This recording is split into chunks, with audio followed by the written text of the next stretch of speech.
Once again, hello, how are you doing? I'm James Jack, and this is Rock Your Block, Ernestine J. Wilson Real Estate, and Homes Radio. Why am I doing this? Because the producer says, you know, you're confusing these people with all these different names and everything, so take your choice. However, I am really happy today to have my guest, Miss Lorette Farris. She's the CEO of iBOSS, Inc. And when they told me that she was going to be coming on, I said, yes, I get a chance to ask questions that for years I've been asking and not getting the answers. Because I'm a small business owner myself. My wife and I, we were able to survive the last financial fiasco. And as I say, you know, most businesses fail within the first 3 to 6 years, but we've been around for quite some time, but we learned a lot. And one of the things that I learned was, even in a downturn, lots of things are happening. The bees are still going out and they're still pollinating the flowers, and they're bringing the pollen back to the hive where the honey is made. And that's what business is all about. Even during downtime, there is innovation, you know, necessity creates innovative thinking and products.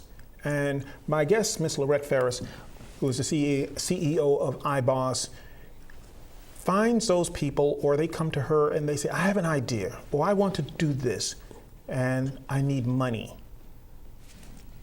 How can I get it? You're That's what I'm asked all the time, yes. Welcome. Yes, thank you. Pleased to be here. Okay. I know that was a long intro, but I had to get a little housekeeping done because of the fact that, you know, I confuse myself sometimes, and in the process, I drag everybody else along with me. That's quite all right. I think we all do that. But we're going to make it crystal clear. I read your bio. I was very impressed.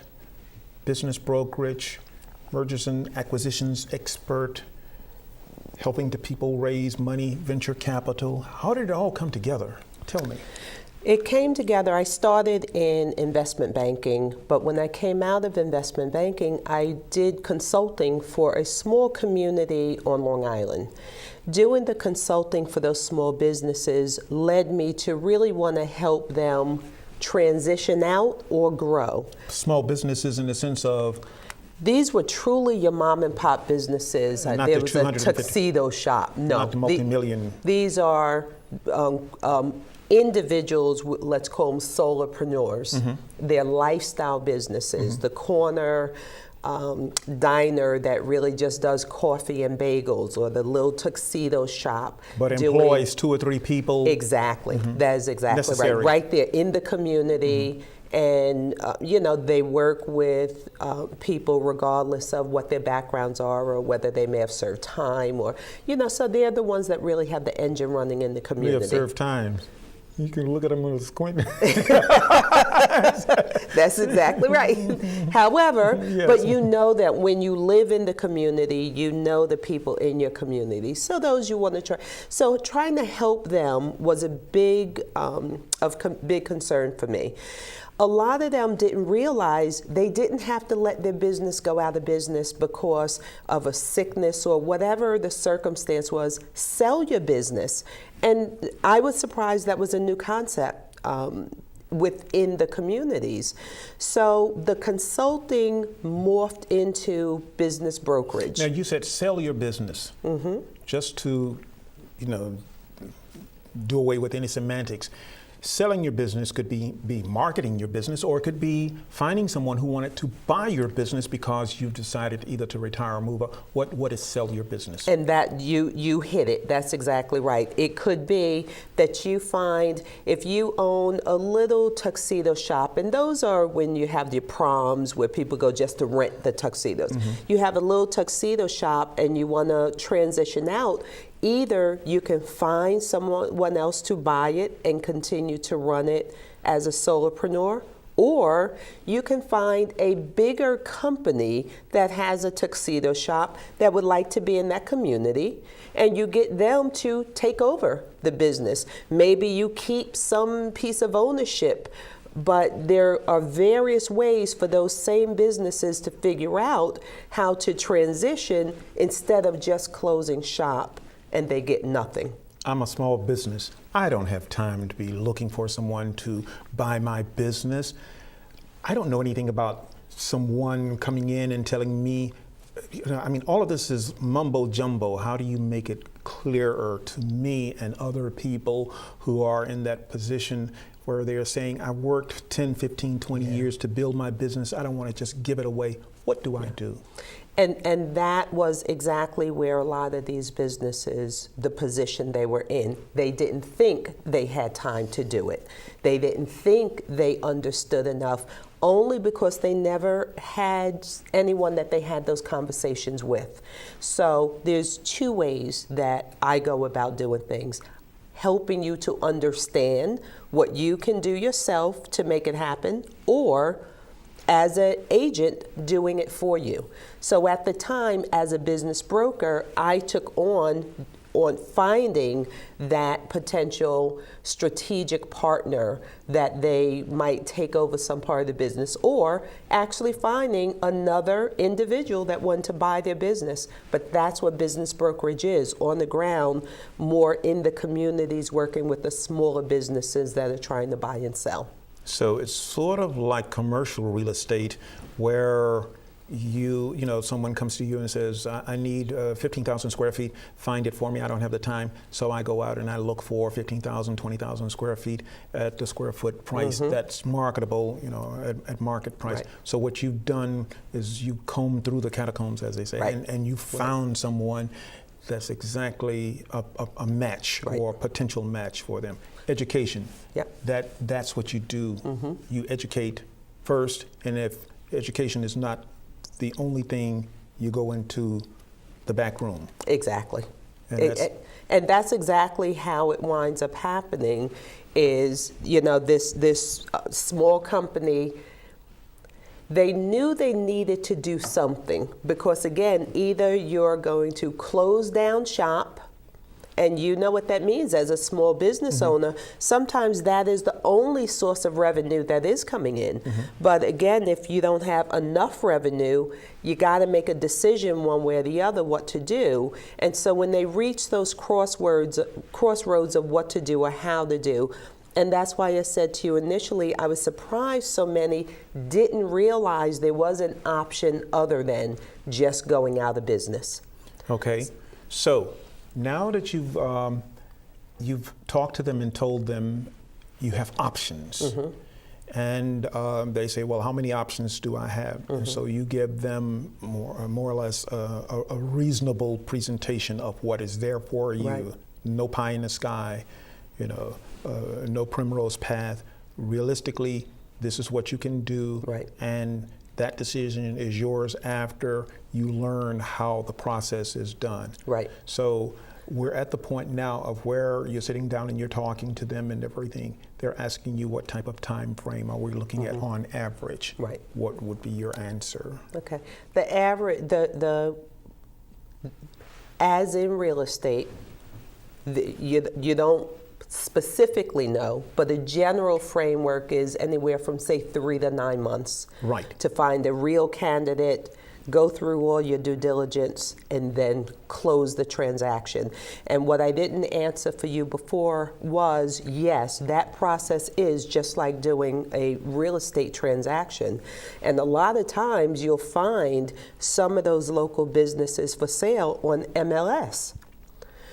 So the real estate part of selling a business is just like doing a real estate transaction. And in helping them, that's exactly what you do. You have to understand the business. You have to put together what I call a confidential memorandum, which is the business's story. You have to list it somewhere. Unlike in real estate that has a MLS, in selling a business, there's no one platform to put it on. But online, you have a lot of different places: biz, buy, sell, businesses for sale, mergers, network. There's just a lot of different online portals where you then upload your information so that people who are looking for businesses to buy have a place to go to look to see if they have a right party there. So why should I hire you? I can go to Amazon.com, download the book on my Kindle every night, spend 2 or 3 hours reading up on it, take some notes, and then put on my best shirt and tie and suit and go on out there and sell it myself. Why do I need you to do something that the instructions are already there in the book? You need me because you need to understand those potential buyers that are coming in the door. What is the conversation you have for them? How are you convincing them that they want to buy your business and at the price you're looking for? How are you helping them when they want to do the due diligence and they're asking you for particular paperwork and backup to prove out what you're saying to them? Just like in real estate, you need someone to help you manage that process. That's why you do want to use someone that has some experience and background. So it's not like Bette Midler where the music is playing and she's looking across the room and he's looking at her and she's saying, "Do you want to dance?" It's not that easy. It is just not that easy. It's not hormonally driven, is it? Exactly. There are a lot more things involved. There really is, yes. Okay, so here I am. I've been in business for a long time.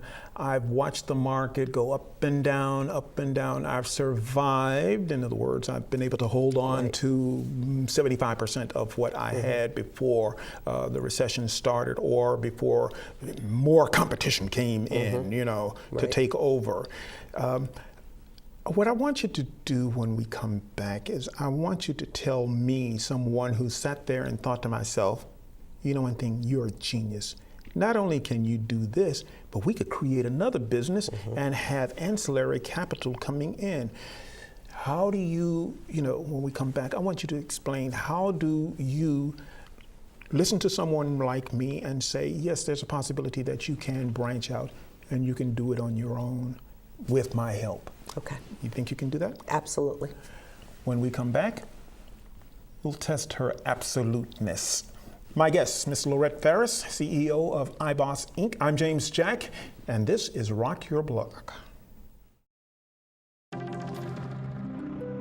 order a DVD or VHS copy of this program or any program seen on Channel 10, call 571-749-1101. Welcome back to Rock Your Block. I'm James Jack, your host. My guest is Ms. Lorette Farris. She is the CEO of iBOSS Inc. What does she do? Well, she finds money. So you say, you can do that too, right?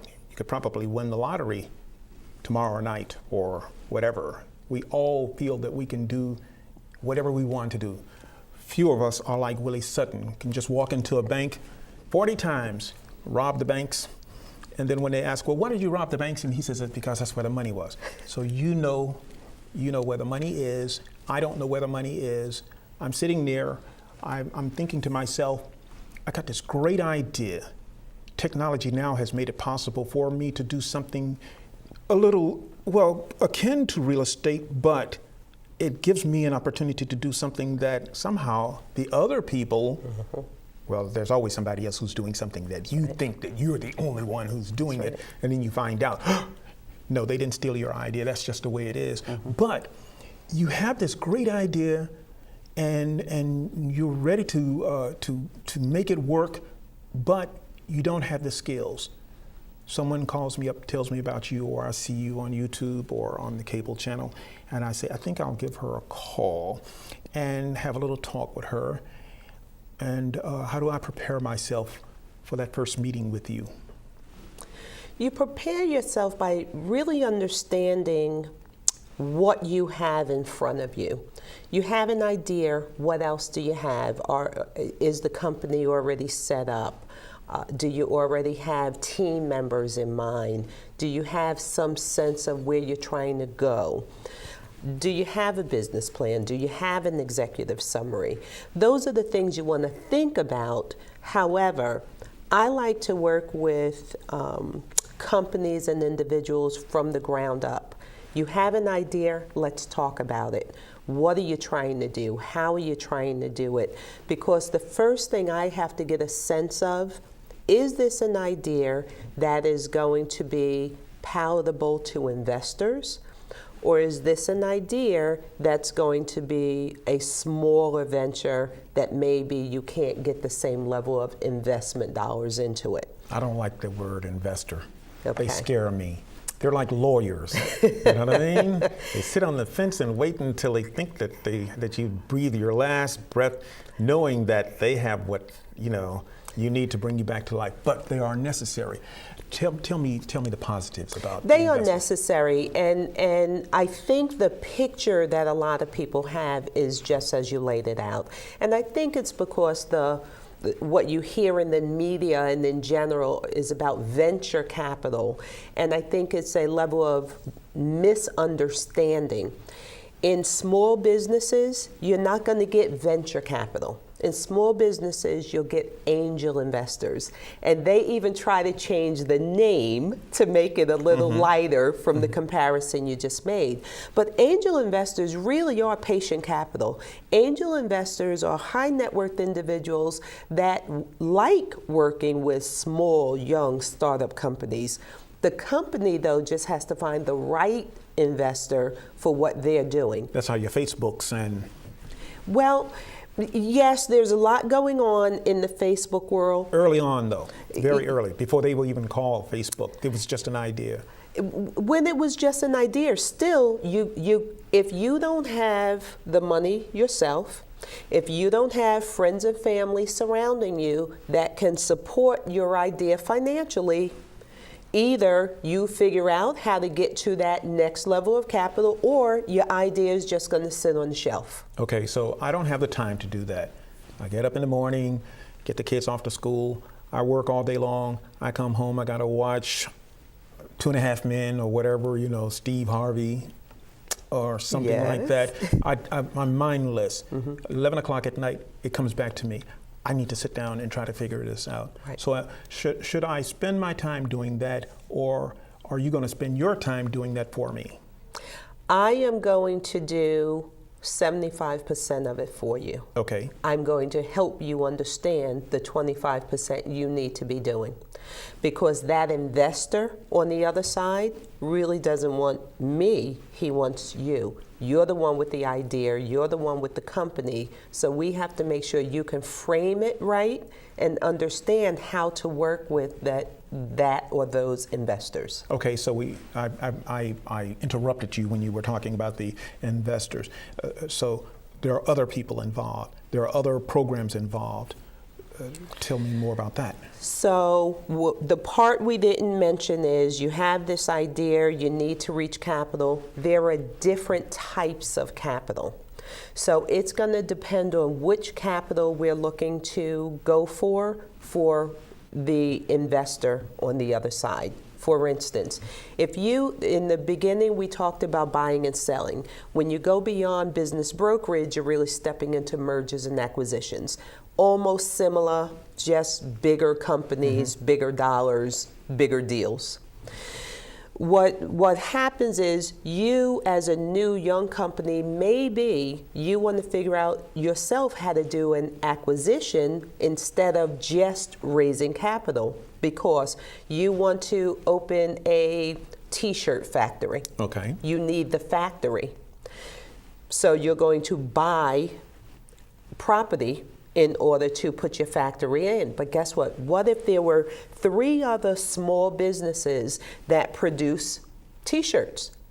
You might want to develop an acquisition strategy that you're putting together the purchase of this building with the purchase of these 3 small shops. You wrap it into one deal. You now have an asset that you can go to your traditional sources, banks, SBA, things of that nature, to now get the funding that you need to purchase these entities. Isn't that sort of like what they do on Shark Tank? Even though it looks like I'm bringing you the idea, the people on the other side, the ones with the money, are saying, I'm looking for something that will be a match for, for something that I've been working on. Yeah, they don't right. tell you that, though. Right. But you sort of get the feeling that the match that they're making is you've got something that I want, That's exactly right. A lot that I see on Shark Tank, because of what I do, of course, I'm a little concerned for some of those investors giving up as much as they're giving up for the dollar amount that they're receiving. They don't know yet. The however is, if you're sitting there with someone who knows how to put a product on QVC and you're a multimillionaire overnight, that's when you have to think about, well, if they only gave me $100,000, Yeah. For 51% of my company, but next year I'm making the kind of millions I would have never made in the next 5 years, then that's how you have to sort of determine, is it worth it or not? So what you do is you sit there and you put the puzzle pieces together and you say, this will fit, this will fit, this will not fit. And when I'm sitting there talking to you and you explain to me, no, you may think that this will be viable, but it's not. It's not rational. It's not workable. That's exactly right. This will work. So that's exactly so right. I have to take my impulses, my feelings, and everything else, put them on the shelf, shut the door, and go purely with common sense and the desire to really understand, as opposed to this is my dealing. You know how people get really full of themselves with their business. But in the real marketplace, difficult. It's difficult with a business. Think about, I mean, that's their baby. This is an idea that they have. They've birthed it in their head. They ingrain it in their hearts. They work. Entrepreneurs they give up a lot of their life in the time, energy, and effort that they will put behind an idea. So it is difficult when they think a particular thing can and should happen, and via consultation, it's totally different than they thought. However, if an entrepreneur is really looking to get to the other side, the process is what they do have to trust someone else that has the experience to help them figure that part out. Sort of like my scenario of getting from here to California and needing someone to be able to read not only the road maps, but to see what the weather is saying and whether or not we have enough money for fuel and things like that. That's exactly now, right. One of the most fascinating things that you talked about, and it's really got me thinking, is the New Jobs Act of 2012. I think that's something that the viewers really need to know, and what they don't know, they can either get in touch with you to find out more about, or they can do some homework. Jobs Act. The Jobs Act of 2012 is just significant legislature for small businesses. Think about the businesses who the loans dried up for them. They couldn't get loans. I was a small business that had a line of credit that the bank just determined they need to shut down. So as a small business, it's very difficult when you're trying to get the capital that you need to move your enterprise. Jobs Act opened the door for small businesses to be able to raise capital directly themselves. So the regulations that an investment banking firm uses to raise capital for their clients now have similar a place for a small business to do the same thing. However, sort of like NFL up here, arena football here, still football. Exactly. So go ahead. That is exactly. And so those regulations, there are three huge ones that make a difference for small business. That is your Regulation D, Rule 506C. That allows you to raise an unlimited amount of capital in a 12-month period of time, and you can do it via using general solicitation, though you can only sell to accredited investors. But you can market so you can find those investors. The second one is Regulation A, which allows you to effectively do a direct public offering, which is IPO?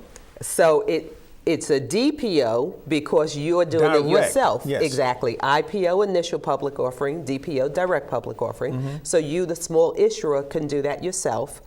And then the third piece is the crowdfunding legislation, which is also going to be huge, because as much as you hear about crowdfunding right now, it is not in place just yet. It's still illegal to do equity-based crowdfunding. Only donation-based is good right now. But when the crowdfunding legislation is is ready for prime time, which is expected by the end of this year, it's going to be significant not only for small businesses but also for small investors. Am I going to go to jail if I try to find a chink in the armor behind? You know, some people always try to find a way to get around or get without playing by the rules. Am I going to go to jail? Absolutely. Federal prison? I'm making, this is my prediction. No, however, these rules are new. The SEC and all the states are very watchful in what's going on and how people are using them. I believe they will be making examples of people who are not walking through them the right way. So if anyone is going to do any one of these, they have to make sure their compliance is strong and in place. So get the education first. You don't have to go to law school or go to Harvard Business School to find out about all these things. Right. Go to someone like you. Right. Get started. Take your time. Be patient. Rome wasn't built in a day. All the other euphemisms, you know, Right. Do the right thing. Yes. Not talking about the whatever. Right. Whatever his name is. Anyway. Him, correct. I digress. You were thinking Madoff. Yes, I want to thank you for being my guest. Yes, thank you so much. I would love for you to wonderful. come back because this conversation is not over. I'm James Jack. My guest today was Miss Lorette Farris. She's CEO of iBOSS, Inc. Before I say goodbye, I want to thank the crew. They do such a wonderful job. My mother used to always tell me, just say thank you, then say goodbye. You have a good one.